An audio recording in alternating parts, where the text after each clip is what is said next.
Assalamualaikum warahmatullahi wabarakatuh. Alhamdulillahirrabbilalamin. Wassalatu wassalamu ala sayyidil anbiya'i wal mursalin. Habibina wa syafiina Muhammadin.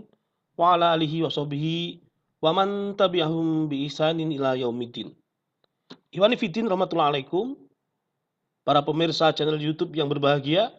Khususnya para mahasiswa ST Hamfara. Dimanapun antum berada. Alhamdulillah summa alhamdulillah.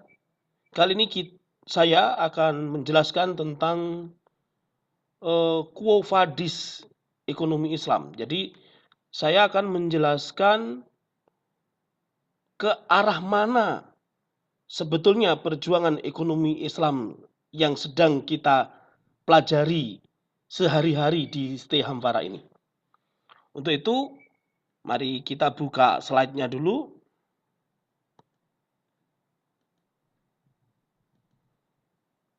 Nah, ini dia. Quo Vadis ekonomi Islam. Materi ini disampaikan dalam rangkaian mini conference of Islamic Economic Research 29 Januari sampai 1 Februari tahun 2018. Jadi sudah lebih dari 2 tahun yang lalu. Dilaksanakan di ST Hamfara.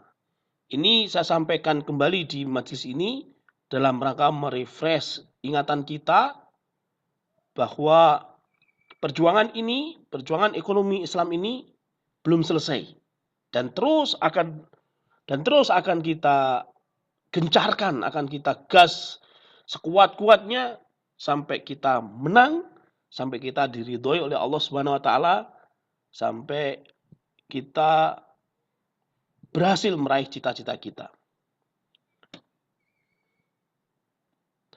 Nah, ikhwani fillah rahmatullahi alaikum.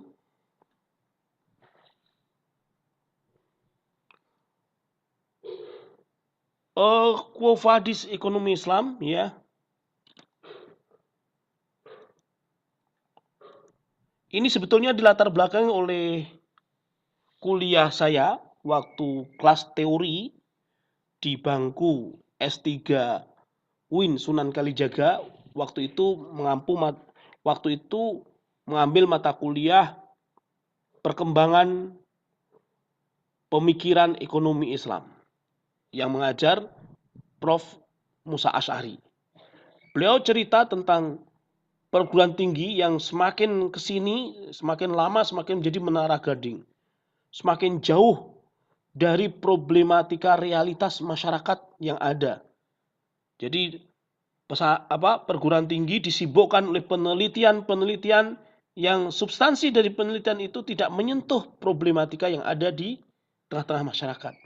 Sehingga semakin ada gap antara intelektualitas yang semakin tinggi dengan masyarakat yang menghadapi problematika semakin pelik. Perguruan tinggi terjauhkan dari realitas faktual.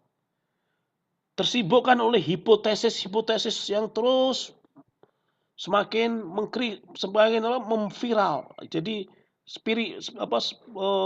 semacam spiral gitu.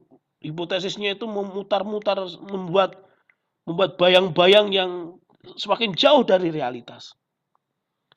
Itu sementara realitas sendiri ditinggalkan begitu saja. Makanya kemudian kalau di dalam ekonomi semakin banyak orang-orang miskin yang terpuruk, sementara orang-orang kaya semakin sedikit meski kekayaan mereka semakin banyak. Gitu. Nah, karena itulah dalam rangka menjawab tantangan realitas ke depan, ya, agar kemudian gap antara perguruan tinggi dengan realitas faktual di tengah-tengah masyarakat itu tidak terlalu jauh paling tidak, atau justru kalau bisa malah menyatu, maka perguruan tinggi harus berubah. Ini pengantar dari Prof. Musa Asy'ari waktu saya mengambil mata kuliah di S3, mata kuliah perkembangan dan pemikiran ekonomi Islam. Lalu, apakah ekonomi Islam itu benar-benar sudah ada di kehidupan sehari-hari umat manusia? Ya, ekonomi Islam itu sudah ada atau hanya sebatas cita-cita saja? Apakah hanya perbankan syariah? Kalau kita lihat selama ini kan Seakan-akan ekonomi Islam itu hanya perbankan syariah saja kan? Ya kan? Atau zakat, infak, sodakoh dikurangi riba dan maizin itu. Padahal kalau kita lihat ya bagaimana APBN negara dikelola oleh kapitalisme, bagaimana kekayaan sumber daya alam yang melimpah, terus ada tambang minyak, batu bara dan lain sebagainya dan sebagainya. Kekayaan laut yang begitu melimpah juga. Pengelolaannya seperti apa? Apakah syariah atau enggak gitu kan? Nah, bahkan negara yang katanya negara Islam saja, ekonominya bukan ekonomi Islam. Ya. Negara yang kata negara Islam saja, ekonominya bukan negara Islam, bukan ekonomi Islam. Nah, ini gagasan beliau ini memantik diskusi yang pas ketika di kelas itu diskusinya betul-betul hidup dan membuka wacana, membuat kita betul-betul terbuka pikiran kita. Apalagi mengingat latar belakang Prof. Musa adalah filsafatnya kuat sekali beliau. Nah, lalu ekonomi Islam di Istihamfara bagaimana? Waktu itu ketika diskusi di kelas itu saya langsung sampaikan ekonomi Islam di Istihamfara masa depan, ekonomi Islam di dunia begitu ya, Masya Allah ya. Sengaja lafadz stay saya garis tebal dengan blocks warna kuning karena ekonomi Islam, sekolah tinggi ekonomi Islam, bukan STI, bukan sekolah tinggi ilmu ekonomi. Kenapa? Karena ilmu ekonomi itu sifatnya netral. Namanya ilmu sifatnya near value. Ya namanya ilmu sama kayak komputer, sama kayak bangunan rumah. Ya ilmu netral, tidak dipengaruhi oleh pandangan hidup tertentu. Itu ilmu. Sementara ekonomi Islam ini bukan sekedar ilmu. Ya, kalau tadi ilmu itu netral, tapi ketika ilmu itu mengikuti ekonomi, ilmu ekonomi apakah netral? Nah, ini penuh tanda tanya. Makanya kemudian di Hamfara istilahnya bukan setie tapi stay ekonomi Islam. Karena ilmu yang awalnya netral, ketika padanya disematkan ekonomi menjadi tidak netral, sehingga kemudian kita tegas katakan ini ekonomi Islam. Ekonomi yang berbasis pada sistem ekonomi Islam. Begitu.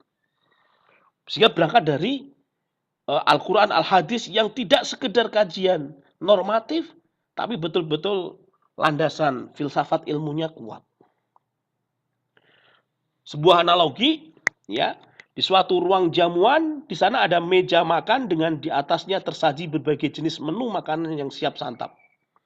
Ya kan? Ada makanan bernama matematika, fisika, hukum, biologi, sejarah, bahasa, ekonomi, geografi, sosiologi, psikologi, macam-macam itu. Ada manajemen, ada perbankan, ada akuntansi, macam-macam itu. Ya itu tinggal santap aja. Artinya sebagai sebuah hidangan kita tinggal memakan begitu saja. Sudah tahu rumus jadinya itu, sudah tahu, tinggal menerapkan begitu saja. Maka yang dimaksud ilmu adalah meja makannya. Sementara macam-macam hidangan yang di atas meja seperti biologi, fisika, ekonomi dan lain sebagainya itu makanan itu hasil, itu hasil olahan manusia. Bukan sebuah proses tapi merupakan hasil. Hasil dari sebuah proses, bukan proses yang akan menghasilkan, ya. Nah, karena itu yuk kita brainstorming. Ya.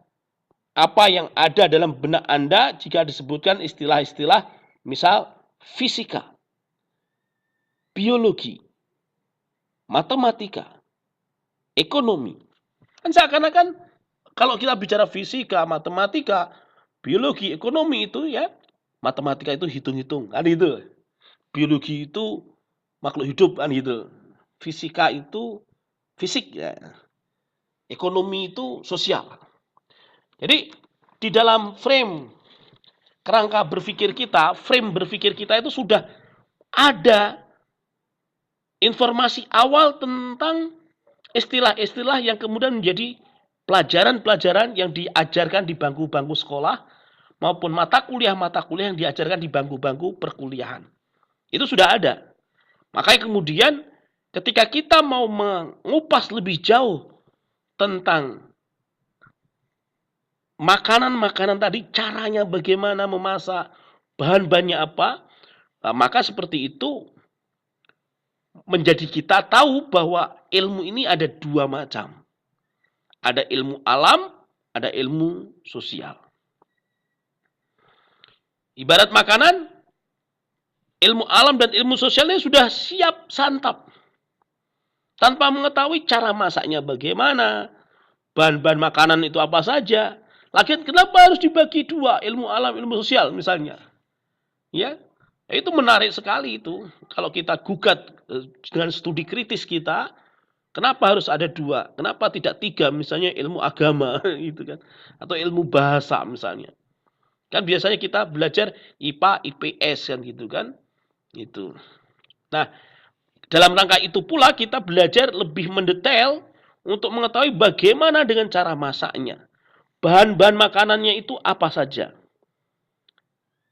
Disinilah kita perlu tahu konstruksi bangunan ilmu itu seperti apa. Makanya kemudian kita masuk ke ranah filsafat ilmu.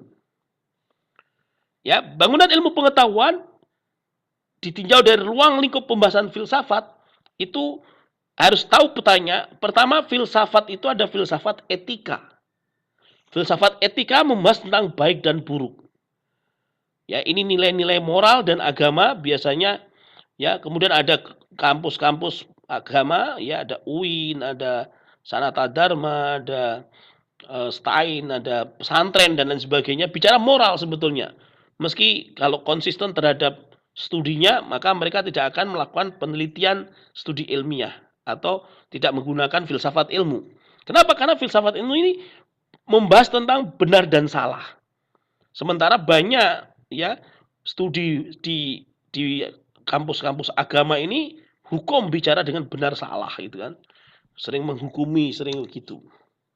Kemudian yang kedua filsafat estetika, pembahasan tentang indah dan jelek. Pembahasan tentang seni. Ya, ini ada di kampus-kampus biasanya kampus ISI, Institut Seni Indonesia, kampus seni, biasanya begitu. Sementara filsafat ilmu membahas tentang benar dan salah, tentang ilmu pengetahuan, biasanya ada di kampus-kampus umum itu. Meskipun mereka tidak konsisten sebetulnya ya. Nah, wilayah pembahasannya bagaimana? Kita tidak membahas filsafat etika, juga tidak membahas filsafat estetika. Tapi kita bicara filsafat ilmu. Karena kita bicara benar dan salah sebetulnya. Meski saya sendiri nggak begitu cocok dengan ruang lingkup pembahasan filsafat ini, karena dalam tradisi Islam sebetulnya ada terma usul fikih yang harus kita kuasai juga. Tetapi tidak mengapa, karena ini filsafat estetika, etika maupun filsafat ilmu ini sementara ini menguasai kerangka berpikir seluruh intelektual sedunia. Seakan-akan begitu. Itu wajar karena dunia sekarang dikuasai oleh kapitalisme. Nah, iman fidin rahmatullahi alaikum, kita bicara filsafat ilmu. Bicara benar atau salah. Maka ada 3 filsafat ilmu itu, membahas aksiologi, membahas epistemologi, membahas ontologi. Hidangan yang siap santap tadi ada matematika, ada biologi, ada fisika, ada mata kuliah itu aksiologi. Sudah hasil yang siap dimakan begitu saja. Ilmu hasil. Sementara cara masaknya bagaimana? Tentang metodologi, tentang cara, tentang bagaimana mengelola sebuah bahan-bahan itu, ini masuk kategori epistemologi. Yang terakhir ontologi itu bahan-bahan makanan itu. Nah, disinilah sangat jarang kemudian perguruan tinggi hatta bahkan di S3 yang saya alami paling tidak itu membahas ontologi ini. Menggugat misalnya Tuhan yang kita sembah itu sama atau tidak misalnya begitu. Jadi definisi berpikirnya itu tidak sesuai dengan realitas berpikir itu sendiri. Seringnya seperti apa yang disampaikan oleh Prof. Musa tadi, seringnya mengaluk-aluk akhirnya menjauh dari realitas, seringnya begitu. Padahal definisi berpikir itu sendiri sangat dekat dengan kita sebagai manusia yang berbeda dengan binatang, pasti kita ngerti berpikir itu apa. Yaitu terkaitnya maklumah sabikoh dengan realitas melalui panca indera yang kemudian disimpulkan menjadi sebuah kesimpulan. Jadi ada 4 unsur ya. Otak yang sehat, di dalam otak yang sehat itu ada informasi awal, kemudian indera yang menangkap realitas, yang kemudian realitas yang ditangkap oleh indera itu ditafsirkan oleh maklumah sabikoh yang ada dalam otak tadi. Muncullah kesimpulan tadi. Berikutnya, kita harus tahu juga karakter epistemologi ilmu. Metodologi itu kita harus tahu, ya. Bahwa dalam rangka melakukan pengamatan dan penelitian terhadap seluruh fenomena yang ada, ya, yang kemudian terbagi menjadi 2, ilmu alam dan ilmu sosial tadi, maka ekonomi itu ada di wilayah mana, ya? Kalau kita bicara fenomena alam misalnya, meneliti keteraturan yang ada pada fenomena alam. Air jatuh dari atas ke bawah, ya. Terus lahirlah hukum-hukum alam, misalnya hukum-hukum Archimedes, teori-teori alam, teori-teori gravitasi bumi misalnya. Itu muncul karena apa? Disusun secara sistematis. Berkali-kali dilakukan penelitian itu sehingga lahirlah ilmu pengetahuan alam murni. Kemudian fenomena sosial. Meneliti keteraturan yang ada pada fenomena sosial. Ya, ketika seorang melakukan aktivitas jual beli di pasar misalnya. Ternyata penawaran itu tidak signifikan dengan permintaan misalnya. Antara penawaran dengan permintaan, ya, muncul harga tawar-menawar. Maka disitulah lahir hukum-hukum sosial. Hukum-hukum sosial melahirkan teori-teori sosial. Ya, ketika supply itu melampaui batas, maka harga-harga itu akan turun. Sehingga kemudian demand-nya akan naik, gitu. Harga dibentuk oleh keseimbangan antara supply dan demand. Misalnya begitu. Itu kemudian disusun secara sistematis, lahirlah ilmu pengetahuan sosial murni, ekonomi murni, ya misalnya. Apakah itu kemudian terkait dengan sakofah atau tidak? Ini menarik sekali kalau kita kaji lebih mendalam. Tapi sekilas itu dulu karena kita melihat realitas dulu, ya. Sehingga kemudian wilayah pembahasan kita itu tidak pada fenomena alam. Karena ini masuk ke ranah biologi dan fisika, kimia, dan seterusnya. Tapi kita masuk ranah fenomena sosial. Karena ekonomi itu ada di ranah sini. Fenomena sosial ini. Nah, Ikhwan fillah rahmatullahi alaikum, kalau kita tahu, ternyata ilmu ekonomi itu rajanya ilmu sosial. Kalau kita amati dan teliti betul-betul, maka ilmu ekonomi inilah yang menentukan mati atau hidupnya seorang manusia. Kalau satu orang, artinya ini mikro, berarti dia ditentukan oleh ilmu ekonomi ini. Tapi kalau orang banyak, bahkan suatu bangsa, maka ini masuk kategori makro. Ya, misal ambil contoh, seseorang mau makan butuh bahan makanan. Cara mendapatkan bahan tersebut butuh sebuah ilmu namanya ilmu ekonomi. Ya kan? Ribuan buruh pabrik butuh gaji sebagai kompensasi dari kerja mereka. Maka cara untuk mendapatkan gaji itu butuh ilmu, namanya ilmu ekonomi. Mau bepergian, mau kuliah, mau menikah, mau apapun butuh ilmu, yang ilmu itu ilmu ekonomi. Mau impor beras, mau menaikkan pajak, mau menjadi wakil rakyat, dan seterusnya. Karena sesungguhnya ilmu ekonomi itu sangat dekat dengan ilmu sosial yang terkait dengan manusia, di mana setiap manusia memiliki kebutuhan dan keinginan yang harus terpenuhi. Kalau nggak terpenuhi bisa mati. Disitulah kemudian muncul problem ekonomi dalam hal ini menurut kapitalisme, yaitu scarcity. Adanya kesenjangan antara kebutuhan manusia yang tidak terbatas dengan alat pemuas kebutuhan manusia yang sangat terbatas. Menurut kapitalisme begitu. Nah, Ikhwan fillah rahmatullahi alaikum, karena itulah ilmu ekonomi ini muncul dari sistem ekonomi. Jadi ilmu ekonomi itu muncul dari sistem ekonomi. Dari realitas alam yang sudah terbentuk di tengah-tengah masyarakat, kemudian diteliti. Menjadikan ilmu, menjadikan teori-teori. Itu. Nah, kalau kita lihat, sistem ekonomi itu ada 3. Sistem kapitalisme, sistem sosialisme, dan sistem Islam. Sistem yang mendominasi sekarang adalah sistem kapitalisme. Maka ilmu ekonomi yang dominan sekarang adalah ilmu ekonomi kapitalisme. Ilmu ekonomi dimanapun dia berada, yang diajarkan di bangku-bangku perkuliahan itu ilmu ekonomi kapitalisme. Kenapa? Lahir dari sistem kapitalisme.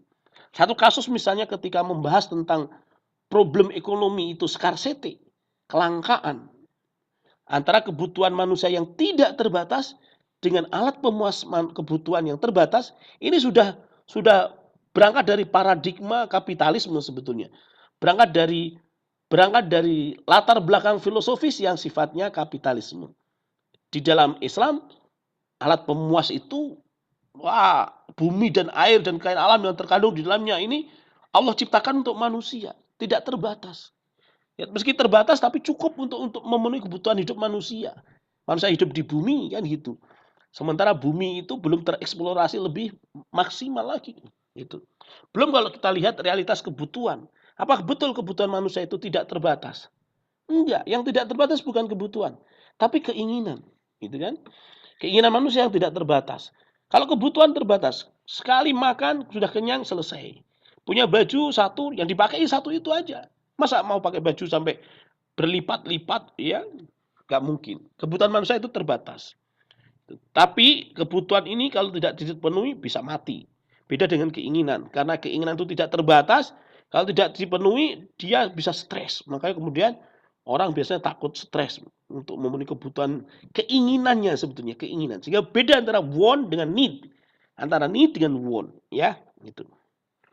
Nah, mari fitin rahmatullahikum, menghadapi sistem kapitalisme yang hegemonik ini, umat Islam dalam menghadapinya ada 3 macam. Yang pertama dia menerima dengan kritik. Yang kedua dia menolak mentah-mentah. Yang ketiga dia berkompromi atau malu-malu kucing. Ya, sebagai contoh misalnya mazhab kritis. Ya, mazhab kritis ini dikritik serba kritik terus, tapi dia nggak punya solusi. Ya, nggak punya alternatif jalan keluar dari kapitalisme. Kemudian mazhab Bakir Sodr, ya, mazhab Bakir Sodr ini tidak mau menerima istilah ekonomi. Ekonomi saja menurut Bakir Sodr itu tidak ada dalam Islam. Ketika diterjemahkan dengan bahasa Arab, iktisodi itu bukan ekonomi. Iktisodi itu moderat, istilahnya begitu. Jadi ekonomi sebetulnya muamalah, akhirnya arahnya ke muamalah. Menurut Bakir Sodr begitu. Kemudian yang ketiga, mazhab mainstream. Mazhab mainstream ini mazhab yang malu-malu kucing ini, dia seakan-akan karena ilmu ekonomi kapitalisme sudah mendominasi, dianggap ilmu ekonomi itu netral. Itu padahal belum tentu, ya. Ada pengaruh riba, pengaruh bunga dan lain sebagainya dan sebagainya. Lalu bagaimana sikap yang benar? Bagaimanakah sikap yang benar? Sikap yang benar bagaimana? Maka dia harus tahu ideologi-ideologi di dunia. Harus tahu perbandingan kapitalisme, sosialisme, Islam.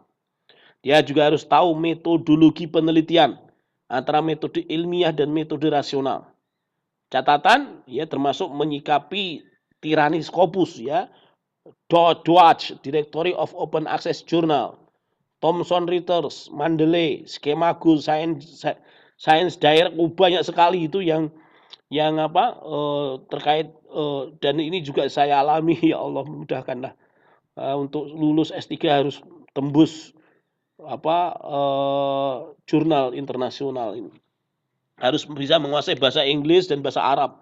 Bahasa Inggris untuk meruntuhkan kapitalisme gitu kan, bahasa Arab untuk menegakkan ekonomi Islam. Termasuk kita juga harus tahu perbandingan sistem ekonomi antara ekonomi Islam, kapitalisme dan sosialisme. Termasuk juga harus mengetahui hadoroh dan madaniyah antara amkhos, ya. Mana sistem ekonomi, mana ilmu ekonomi dan sebagainya dan sebagainya. Intinya jangan pernah berhenti belajar, terus belajar terus sampai S3 selesai, bahkan terus belajar, ya. Agar kemudian Allah ridho terhadap perjuangan ini. Lalu di manakah posisi ekonomi Islam Hampara? Masya Allah. Bukan berada di golongan pertama, dia tidak sekedar kritik tanpa solusi, bukan. Bukan pula di golongan kedua, yaitu Bakir Sodr, bukan. Ya, kita masih menganggap ekonomi itu istilah yang bisa dipakai di dalam khazanah intelektualitas Muslim, ya. Apalagi di golongan ketiga yang mainstream, ya, yang kemudian kita kapitalisme yang dikopiai misalnya. Enggak ya. Bank syariah misalnya enggak begitu juga ya. Tapi kita cerdas, bisa bisa menempatkan tempat yang tepat. Mengapa? Karena kita berada di dalam perjuangan untuk mewujudkan sistem ekonomi Islam yang bersih dari kotoran kapitalisme. Jadi begitu. Agar jangan sampai terbersit sedikit pun niat untuk kapitalisme. Na'udzubillah min dzalik. Kita belajar, berjuang mewujudkan sistem ekonomi Islam ini semata-mata karena Allah Subhanahu wa taala. Sehingga dengan begitu kita ikhlas, bersih dari kotoran kapitalisme. Demikian ya yang bisa saya sampaikan. Sebetulnya lebih baik ini ada tanya jawab sebetulnya ya. Karena ini kontennya konten yang ngajak mikir sebetulnya, tapi berhubung waktu yang tidak memungkinkan ya, mohon maaf karena sudah malam larut. Kita akhiri sampai di sini kuliah kita. Mohon maaf jika ada kekurangan. Tapi teman-teman yang menyaksikan tidak live ya, yang menyaksikan melalui channel YouTube bisa komentar ya, bertanya melalui kolom komentar. Kalau ada kesempatan insya Allah akan saya jawab sebaik-baiknya. Billahi taufiq wal hidayah wa ridha wal inayah. Subhanakallahumma bihamdika asyhadu an la ilaha illa anta astaghfiruka wa atubu ilaik. Al afu minkum. Wassalamualaikum warahmatullahi wabarakatuh.